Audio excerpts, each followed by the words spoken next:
요셉의 이야기는 당대 가장 뛰어난 국가였었던 애굽의 총리의 자리까지 올라간 노예 소년의 이야기입니다.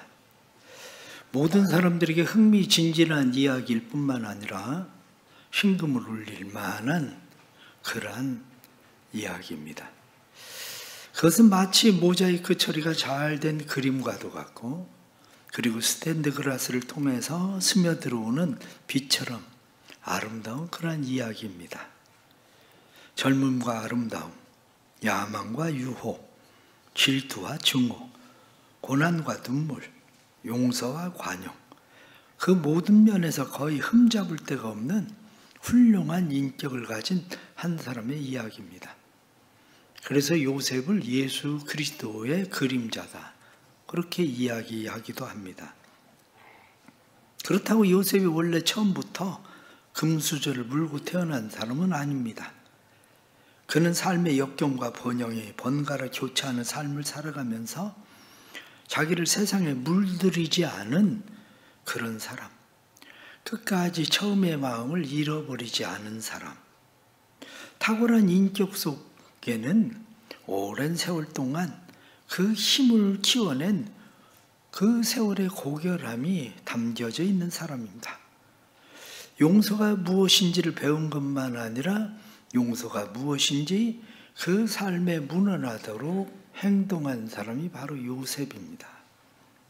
아마 정상적인 그리스도인들이라면 누구나 다 요셉을 부러워할 만하고 요셉을 본받고 싶은 그런 마음도 있습니다.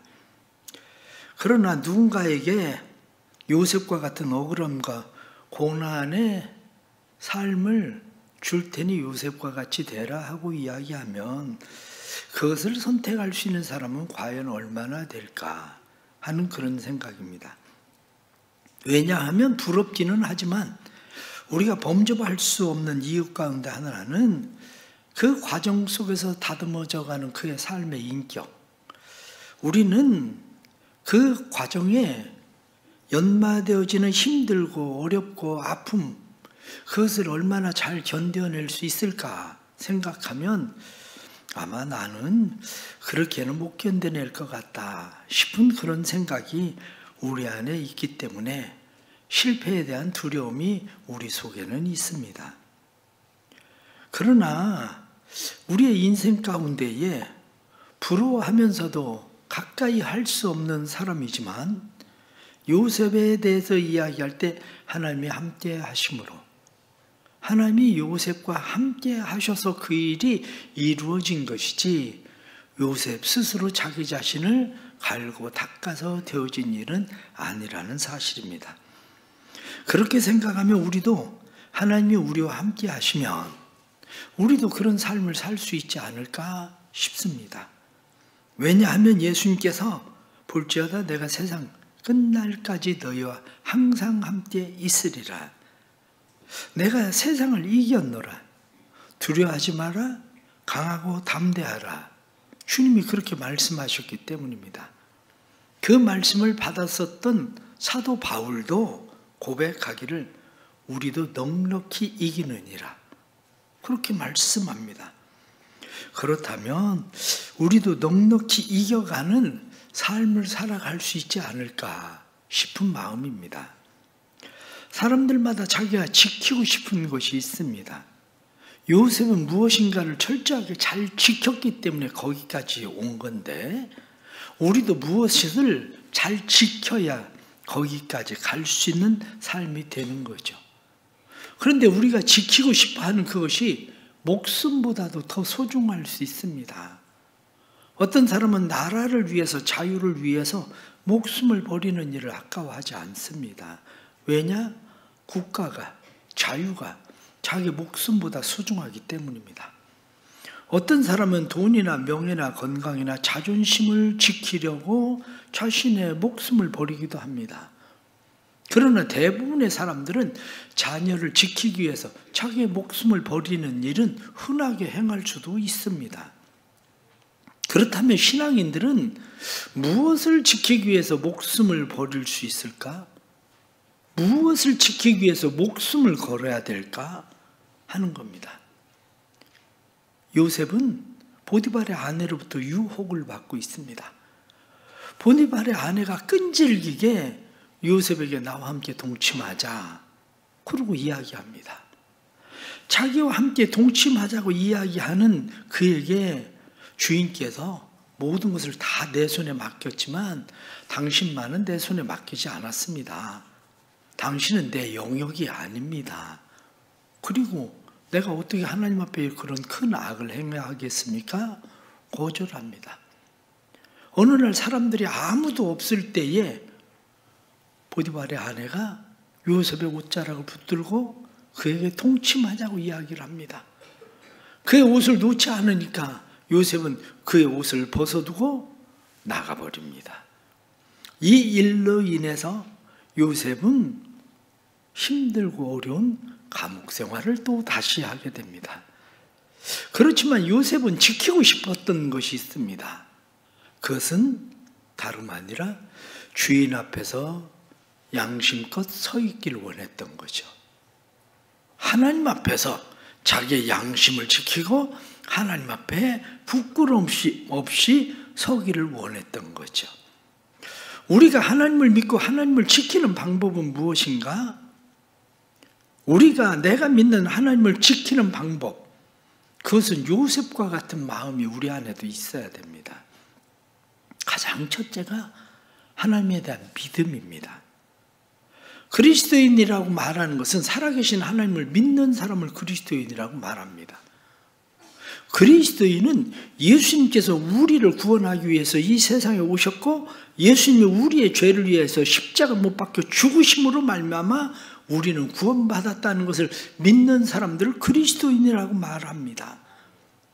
우리는 하나님의 피조물이며 우리의 인간의 모든 생사화복이 하나님의 손에 있다는 사실을 믿는 겁니다.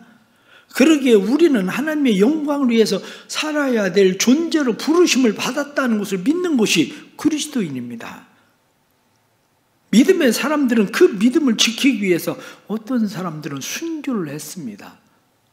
그러나 믿음은 복잡하지 않습니다. 믿음은 복잡한 것이 아니라 믿음은 아주 단순합니다.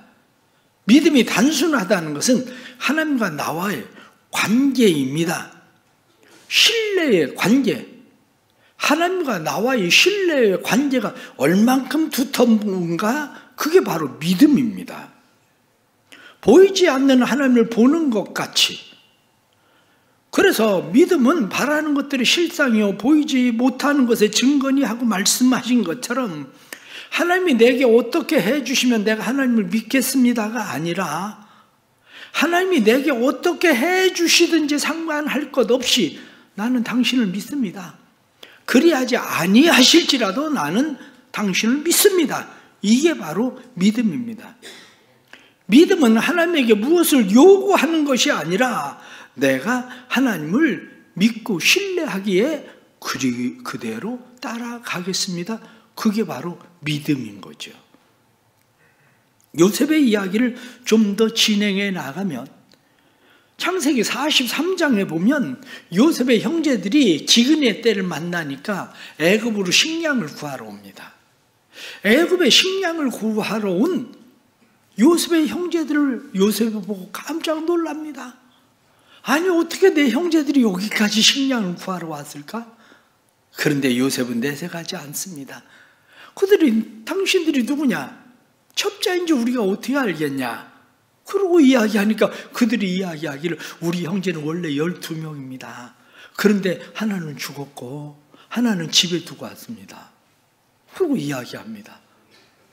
요셉이 그들에게 이야기합니다. 그러면 그것을 나에게 사실이라고 하는 것을 증명해라. 그러려면 집에 두고 왔다는 동생을 데리고 와라. 그러면 그게 사실이라는 것을 내가 인정하겠다. 요셉은 자기의 동생을 보고 싶은 마음으로 동생을 데려오도록 합니다. 그러기 위해서 그는 시몬을 볼모로 잡아둡니다. 한 사람은 볼모로 남겨두어라.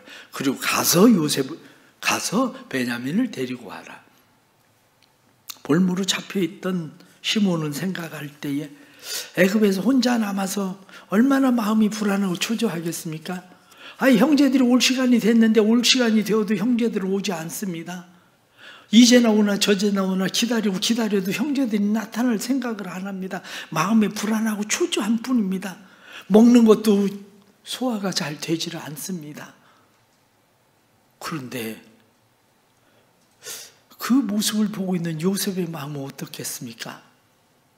내가 형님의 동생입니다 이렇게 말할 수도 없고, 그냥 자기를 표현하고 있지는 않지만, 요셉이 자기 형을 잡아 죽이기를 하겠습니까? 고생을 시키기를 하겠습니까? 아니면 밥을 안 줘서 굶기기를 하겠습니까?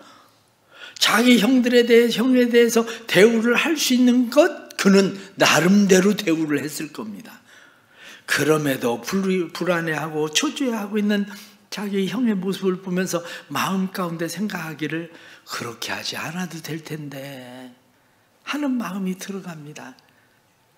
그 모습을 보는 요셉의 마음이 어떻겠습니까? 내가 옛날에 물 없는 웅덩이에 던져졌을 때에, 내가 보디발의 집에 던져졌을 때에, 그때 내가 하나님이 누군가를 분명히 알았더라면 그렇게 불안해하고 두려워하고 울고 불고 형들에게 매달리고 그러지는 않았을 텐데, 그런 생각인 거죠. 우리의 삶 속에 왜 그렇게 우리는 불안해하고 초조해합니까? 왜 그렇게 우리는 두려워합니까? 시므온이 자기를 잡아두고 있는 사람이 누구인지를 모르니까 그런 거죠. 요셉이 하나님이 누군지를 모르면 불안해하고 두려워할 수밖에 없습니다. 그러나 그가 누구인지를 알면 그렇게 불안해하고 두려워할 필요는 전혀 없습니다. 오히려 시므온이 그것을 알았더라면 난 여기 기다리고 있을 테니까 빨리 잘 다녀오세요. 왜냐? 가나안 땅까지 왔다 갔다 하는 수고를 하지 않아도 되고, 그 땅에 가면 거기는 굶주림이 분명히 기다리고 있을 텐데 여기 있으면 굶주리지 않아도 되고, 여기 있으면 얼마나 편하게 잘 지낼 수 있습니까? 모르니까 불안해하고 두려워하는 거예요. 지금 우리가 만나고 있는 처해 있는 상황과 환경들, 지금 그것이 하나님의 손에 있다는 사실을 모르니까 불안해하고 두려워하는 겁니다. 믿음이라는 하나님이 누군지를 아는 것이 믿음입니다. 하나님이 누구인지를 알면 하나님을 기대하고 주어진 삶 속에서 조금 더 누리고 조금 더 즐기고 조금 더 자유하고 살 수 있습니다. 왜냐하면 그것을 주관하시는 분이 하나님이시라는 믿음 때문입니다. 하나님을 믿는다는 것은 그분이 누구인지를 분명히 알고 믿고 신뢰하고 바라보고 따라가는 것, 그것이 바로 믿음입니다. 지금 힘들고 어렵게만 생각하지 말고 하나님께서 나와 함께 계시고 내 삶이 하나님의 손에 있다는 것을 믿으십시오. 그걸 지키는 것이 바로 우리가 믿음을 지키는 것입니다. 하나님이 나에게 절대적인 하나님으로 나타나시는 것은 주로 벼랑 끝에서 나타납니다. 하나님이 왜 우리를 벼랑 끝에서 만나 주실까? 하나님이 우리를 벼랑 끝에서 만나 주시는 이유는 벼랑 끝에서 하나님을 만날 때, 그때서야 우리는 하나님이 하나님이라는 사실을 인정하고 오랫동안 기억하기 때문입니다. 사랑하는 성도 여러분, 하나님을 인정할 수 있길 바랍니다. 하나님을 신뢰할 수 있길 바랍니다. 순교하는 것은 그렇게 어려운 것만은 아닙니다. 순교하는 것만이 믿음을 지키는 것도 아닙니다. 우리의 주어진 모든 상황과 환경 속에서 하나님이 나와 함께 계신다는 것을 표현하는 것이 결국 믿음의 순교 같은 삶입니다. 왜냐하면 내가 하나님을 믿고 의지하고 신뢰한다면 우리의 삶 가운데 참된 자유와 평안이 찾아올 겁니다. 너희는 아무것도 염려하지 말고 오직 기도와 간구로 너희 구할 것을 감사함으로 하나님께 아뢰라. 그리하면 평강의 하나님이 너희 마음과 생각을 지키시리라. 많은 사람들이 하나님께서 내 마음과 내 생각을 지키실 수 있도록 하나님을 믿고 의지하고 신뢰하고 기도하지 않습니다. 그러니 우리의 마음 가운데 평안이 사라져 버리는 겁니다. 세상에서 참된 평안과 안식을 누리려면 믿음을 지켜야 됩니다. 하나님의 약속을 믿고 하나님께서 내게 주신 꿈, 그 꿈은 반드시 이루어지리라고 요셉이 생각하고 그 꿈을 믿고 신뢰하고 그 꿈을 주신 하나님을 믿고 신뢰하고 그가 살아가던 것처럼 결국 삶의 주체는 내가 아니라 삶의 주체는 하나님이시라고 인정하고 사는 것처럼 우리의 삶에도 삶의 주체가 내가 아니라 하나님이라는 사실을 믿고 인정하고 살아갈 수 있기를 축복합니다. 믿음은 하나님이 주신 비전, 꿈을 잃어버리지 않고 하나님이 주신 꿈과 비전을 마음에 품고 하나님 앞에서 항상 기뻐하고 쉬지 않고 기도하고 범사에 감사하고 성실함으로 최선을 다해서 살아가는 일입니다. 포기하지 마십시오. 낙심하지 마십시오. 기쁨과 감사의 삶을, 기도의 삶을 통해서 표현하십시오. 내가 의지하고 신뢰하는 삶, 그것을 성실함으로 하나님을 기대하는 태도를 보이십시오. 그것이 바로 하나님을 믿고 살아가는 그리스도인들의 삶의 자세입니다. 우리의 불평 가득한 모습, 그 모습은 요셉의 모습은 아니었을 겁니다.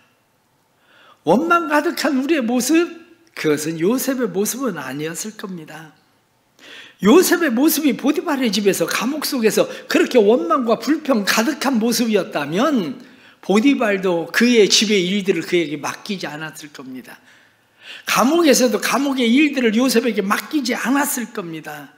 오히려 요셉은 그런 환경 속에서도 보디발의 집에서 감옥에서 기쁨으로 감사하며 성실함으로 최선을 다해서 일하는 요셉을 보면서 이 일을 맡길 수밖에 없었던 거죠. 우리의 삶도 마찬가지입니다. 원망하고 불평하는 우리의 삶의 모습을 보고 누가 우리에게 무엇을 맡기겠습니까? 원망 불평 투석이인 아내에게 남편이 무엇을 맡기겠습니까? 원망 불평 투석이인 아내에게, 엄마에게 아이들은 무엇을 맡기겠습니까?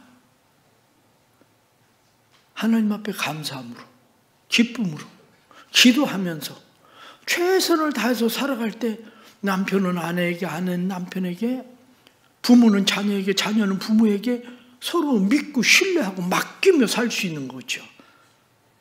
우리의 삶 가운데에 우리가 하나님 앞에 그렇게 살아갈 때에 하나님께서 우리의 가정에, 우리의 직장에, 우리의 교회에, 이 나라에 하나님께서 우리를 통해서 일하게 하시는 은혜를 주실 줄로 믿습니다. 또 하나는 하나님의 명예를 지키십시오. 요셉은 보디발의 집에 청지기로 살았습니다. 청지기는 주인을 위한 사람입니다. 그리스도인들은 하나님의 청지기입니다. 그러기에 그리스도인들은 하나님의 명예를 위해서 살아갑니다. 우리의 삶에는 하나님의 명예가 달려있기 때문에 사람의 제일 된 목적은 하나님을 영화롭게 하는 삶입니다. 그래서 그리스도인들은 먹든지 마시든지 살든지 죽든지 하나님의 영광을 위해서 살아가는 겁니다. 하나님의 영광을 위해서 살아가는 사람들은 하나님의 이름을 존중히 여길 수밖에 없습니다. 하나님의 이름을 존중히 여긴다는 것은 하나님의 말씀에 순종하는 삶입니다. 사무엘상 2장 30절 말씀을 보면 나를 존중히 여기는 자를 내가 존중히 여기고 나를 멸시하는 자를 내가 경멸하리라, 그렇게 말씀합니다. 요셉은 주인을 외출해서 주인은 보이지 않습니다. 그러나 주인은 보이지 않아도 그의 마음속엔 주인을 존중히 여깁니다. 보는 사람 아무도 없어도 요셉은 하나님을 존중하게 여깁니다. 요셉은 이야기합니다. 주인께서 당신 외에는 모든 것을 다 내게 맡기셨습니다. 그러므로 당신은 내가 손댈 수 없습니다. 그 결과는 감옥에 내몰릴 수밖에 없는 상황입니다. 그래도 주인의 명예를 위해서 그는 아내를 범할 수 없습니다. 자기는 즐길 수 있을지 모르지만 주인의 명예에 흠집을 내는 일을 자기는 할 수 없는 겁니다. 요셉은 보이지 않는 하나님에 대해서도 보는 것 같이 존중히 여기기 때문에 나는 큰 죄를 지을 수가 없습니다. 그렇게 말합니다. 보디발이 금한 것 당신 하나뿐입니다. 요셉은 그것을 지킵니다. 아담과 하와는 어떻습니까? 에덴 동산에서 모든 것을 다 주었습니다. 그러나 금한 것 하나, 선악을 알게 하는 나무는 먹지 마라. 그런데 요셉, 그는 하나님의 말씀을 지키는 사람이었는데 아담과 하와는 하나님의 말씀을 지키지 못하고 실패하고 말았습니다. 만일 요셉이 그것을 지키지 않았더라면 잠깐은 즐거울 수도 있습니다. 얼마 동안은 그것을 감추어져 있어서 드러나지 않을 수도 있습니다. 그러나 그것이 드러나는 순간 요셉은 감옥이 아니라 목숨을 잃었을 겁니다. 사형을 당했을 겁니다. 아담과 하와는 어떻습니까? 그것을 지켜야 되는데 지키지 않는 순간 그들은 정령 죽으리라 이렇게 말씀한 대로 에덴 동산에서 쫓겨나는 자들이 되고 마른 겁니다. 오늘날 그리스도인들은 하나님의 명예를 목숨을 걸고 지켜야 됩니다. 자기 때문에 얼마나 하나님의 욕을 먹는지, 주변 사람들에게 예수님의 이름이 땅에 떨어지는지를 생각해야 됩니다. 더러는 사람들이 주변에서 이야기를 합니다. 예수 믿는 사람들 때문에 예수 믿기가 싫다. 교회 다닌다는 사람들 때문에 교회 다니기가 싫다. 어쩌다가 그리스도인들이 그렇게 되었을까? 어제도 안수 집사님들과 조찬 기도회를 하면서 파인애플 스토리라는 책을 읽고 이야기를 서로 나누면서 함께 이야기하던 것이 왜 예수 믿는 사람들은 신앙생활을 해가면 해갈수록 점점 더 인색해질까? 그 이야기였습니다. 목회자도 이런 일로 고민을 많이 합니다. 왜 기독교인들이 신앙생활을 오래 해갈수록 점점 더 인색해질까? 타 종교인들보다 왜 더 인색한 사람들이 되어갈까? 그것은 다름 아니라 은혜라는 말과 체험이라는 말 때문입니다. 은혜라는 것이 값없이 거저받다. 그래서 값없이 거저받아서 채워진다는 걸 은혜라고 말합니다. 그런데 늘 그렇게 말하고 그렇게 생각을 하다가 보니까 우리 안에 값없이 공짜로 무엇이 자꾸 채워져야 우리는 은혜라고 생각하는 거죠. 채워지지 않으면 은혜라고 생각하지 않습니다. 예를 들어서 내가 오늘 누군가에게 점심을 얻어먹었습니다. 난 오늘 은혜를 입었습니다. 왜냐? 내 돈 안 들이고 배를 채웠으니까 은혜를 받았죠. 기분 좋은 날입니다. 공짜를 받은 날입니다. 그런데 그러면 밥 사준 사람은 은혜 있는 사람 아닙니까? 사실 은혜가 더 큰 사람은 밥을 사준 사람이 은혜가 더 큰 사람이지. 그런데 그리스도인들은 늘 생각하는 것이 나를 채워줘야 은혜라고 생각을 하는 그 생각을 떨치지를 못합니다. 그러나 진짜 그리스도인들은 은혜는 나를 채움이 아니라 나를 통해서 누군가가 채워지는 것이 은혜입니다. 내가 빈털터리가 돼도 누군가를 채워지는 거. 그래서 예수님은 자신을 비워서 하늘 보좌에서 내려오셨고, 예수님은 자기를 비워서 십자가에 못 박히시고, 예수님은 자기를 비워서 음부에까지 내려가시고, 우리는 그분을 믿고 따르는 사람들이 그리스도인 아닙니까? 요셉의 힘들고 어려운 상황들을 계속 만나고 있지만 중요한 것은 요셉의 힘들고 어려운 상황을 통해서 보디발의 집이 형통하고 감옥이 형통하고 애굽이 기근의 때를 면하고 있다는 사실을 성경은 말씀해 주고 있습니다. 그것을 시편 105편 17절 말씀부터 보면은 그가 한 사람을 앞서 보내셨으며 요셉이 종으로 팔렸도다. 그의 발은 착고를 차고 그의 몸은 쇠사슬에 매였으니 곧 여호와의 말씀이 응할 때까지라. 그 말씀이 그를 단련하였도다. 하나님의 말씀이 그를 단련하는 동안 그는 발과 그리고 온 몸에 쇠사슬을 차고 매어 있는 사람 되었지만 하나님의 은혜가 그에겐 떠나지 않았다는 거예요. 그를 통해서 보디발의 집이 감옥이 애굽이 복을 받았다는 거죠. 그리스도인들의 마음 가운데 그런 성숙함이 필요합니다. 집에서 어린 아들들이 싸웁니다. 엄마가 형에게 이야기합니다. 네가 형이잖아. 그러니까 동생한테 양보해. 갑자기 화가 납니다. 내가 형이라고 내 걸 왜 양보해야 되는데, 내 걸 왜 줘야 되는데, 내 권리를 빼앗기고 있다는 생각이 너무 강합니다. 그런데 반대로 엄마 입장에서 생각하면 네가 네 권리를 포기할 줄 알아야 진짜 형이 되는 거야.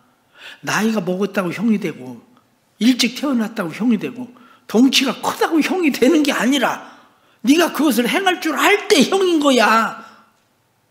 그리스도인들이 바로 그런 겁니다. 세상 사람들이 당신이 예수를 믿으니까, 당신이 교회를 다니니까, 당신이 참아야지, 당신이 이해해야지, 양보해야지. 그럴 때 내가 예수 믿는다고 그래서 내가 그걸 왜 해야 되는데, 아직 어려서 그렇습니다. 그렇게 말할 때, 내가 그것을 양보하고 이해하고 받아들일 때 진짜 그리스도인이 되는구나, 성숙한 그리스도인이 되는구나, 그것을 깨닫는 겁니다.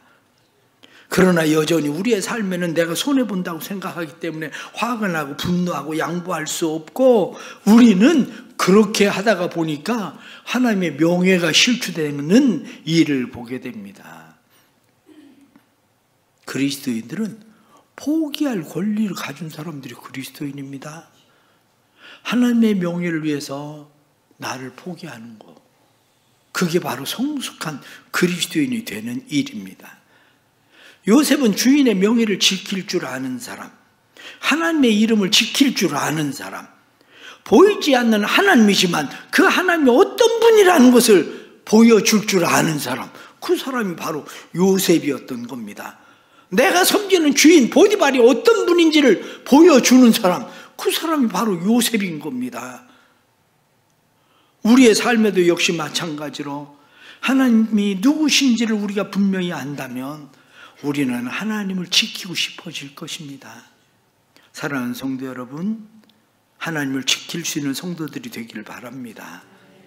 세상 속에서 하나님의 명예를 지킬 줄 아는 것, 그것이 지금은 당장 손해를 보는 것 같아도 그것이 목숨을 지키는 일이라는 것을 깨닫고, 주인 앞에서 양심을 지키던 요셉처럼, 하나님 앞에서 양심을 지키던 요셉처럼 우리의 양심을 지키는 일들, 하나님의 명예를 지키는 일들, 그것이 바로 그리스도인들이 살아갈 삶의 모습인 것입니다. 세 번째는 순결한 삶을 지키십시오. 순결한 삶은 마음에서부터 나옵니다. 옛날의 여인들은 은장도를 지니고 자기의 정주를 지켰습니다. 단순한 정주를 지키는 것이 아니라 자기는 순결한 삶을 살겠다고 말하는 것이 은장도를 지키고 품고 살고 있는 삶입니다. 세상 속에서 빛이 되고 소금이 되라고 거룩한 삶에 참여하라고 하신 하나님의 말씀을 지키는 삶, 그것이 우리의 삶의 일들입니다. 요셉을 보면 그의 삶의 총리의 자리에 올랐을지라도 큰 권한이 주어지고 자기의 손 안에 모든 것이 임의대로 처리할 수 있는 권한이 주어져 있어도 그 권한을 사용하지 않는 사람, 총리가 되었을 때 요셉의 이름을 사브나 바네아, 이렇게 이름을 짓습니다. 사브나 바네아라는 말은 신이 말씀하시며 신은 살아계신다. 그 말은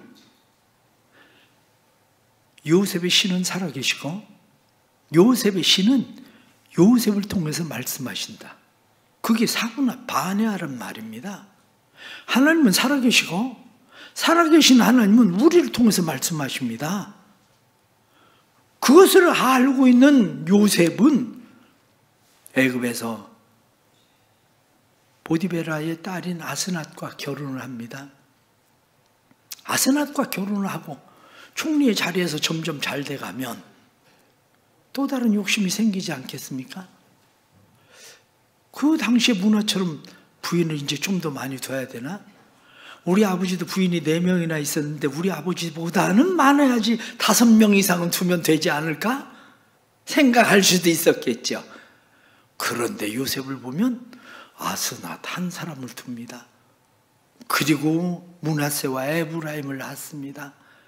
므낫세를 낳았을 때 하나님이 나에게 아버지의 집의 일과 게으름을 잊게 하셨다. 그래서 므낫세라고 이름을 짓고, 두 번째 아들을 낳았을 때 에브라임이라고 이름을 지어서 하나님이 나를 수고함을 기억하시고 이 땅에서 번성하게 하셨다. 그렇게 말합니다. 무슨 이야기입니까? 하나님이 나에게 은혜를 주셨다. 은혜를 잃어버리지 않습니다. 그의 마음이 변하지 않는 거죠. 총리가 되어서 잘 되고 힘이 생기고 할 수 있는 거 다 할 수 있음에도 불구하고 그는 그렇게 하지 않았다는 겁니다. 다윗이 삶에 실패한 이유 중에 하나가 어디 있습니까? 부인을 많이 둔 겁니다. 그러다가 집안이 쑥대밭이 됐잖아요, 다윗이. 사람들은 있어야 될 자리를 넘어가기 시작하면 점점 그 힘의 영향력을 과시하고 싶어 합니다. 요셉은 보디발의 아내에게 보복하지도 않습니다.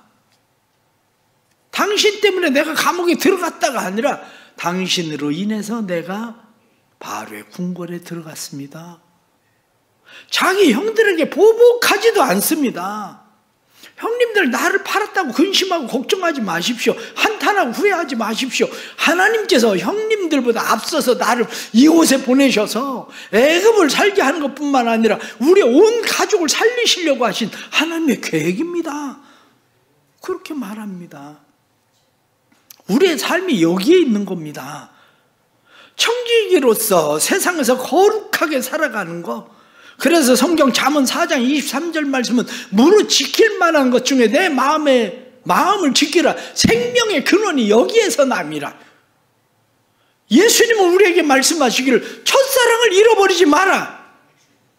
우리가 예수를 믿을 때 처음 마음 잃어버리면 안 됩니다. 우리가 항존직 직분자가 되었을 때 처음 마음 잃어버리면 안 됩니다. 내가 하나님의 은혜 구원받은 기쁨과 감격의 마음을 잃어버리면 안 됩니다.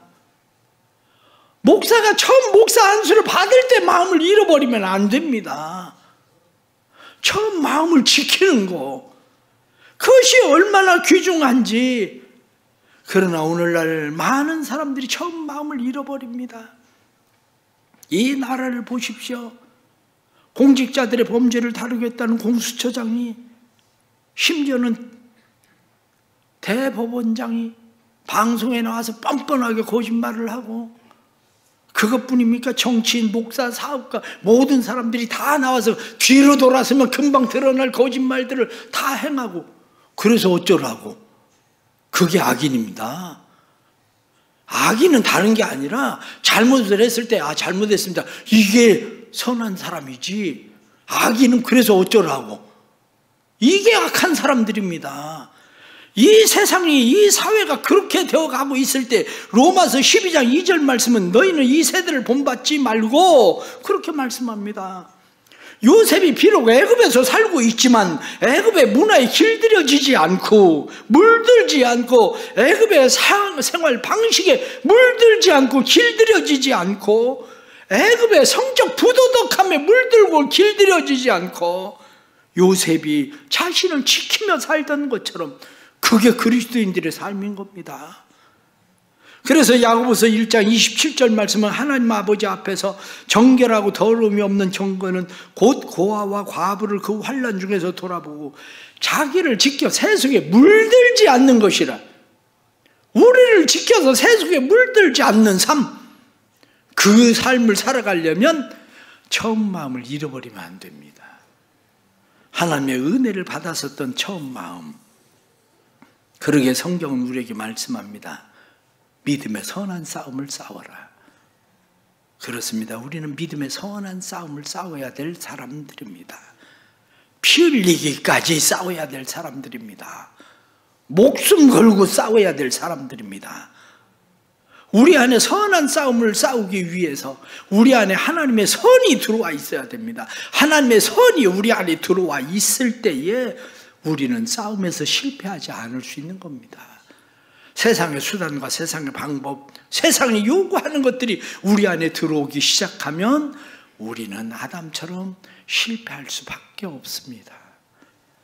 사랑하는 성도 여러분, 믿음의 선한 싸움을 싸울 수 있기를 바랍니다. 목숨을 걸고 지켜야 되는 것은 결국 믿음입니다. 목숨을 걸고 지켜야 되는 것은 하나님의 명예입니다. 목숨을 걸고 지켜야 될 것은 하나님의 은혜의 선이 우리 안에 지켜져야 되는 일들입니다. 우리 사랑하는 모든 성도들의 마음 가운데 하나님께서 이 은혜를 부어주심으로 우리의 삶이 그게 죽는 것이 아니라 오히려 사는 것임을 깨닫는 은혜의 삶. 그래서 성경은 누구든지 나를 위하여 목숨을 버리면 살 것이다 이렇게 말씀한 것처럼 그것이 사는 방법임을 깨닫고 은혜로 승리할 수 있기를 축복합니다. 하나님 아버지, 힘들고 어려울 때 우리는 믿음의 선한 싸움을 싸워야 되는데 타협하려고 하는 마음들 우리 안에 일어납니다. 타협하는 마음들 우리 안에 일어날 때에 요셉과 같은 마음을 주옵소서. 그래서 믿음의 선한 싸움 싸우게 해주시고 목숨 걸고 지키게 해주셔서 우리의 싸움이 믿음의 승리가 되도록 축복해 주옵소서. 사랑하는 모든 성도들에게 은혜를 주시고 그 은혜가 내 안에만 머무는 것이 아니라 은혜가 가정의 자녀들에게 직장에 우리의 모든 영역에 흘러내려가는 하나님의 은혜가 되도록 축복해 주옵소서. 예수님의 이름으로 기도드리옵나이다. 아멘.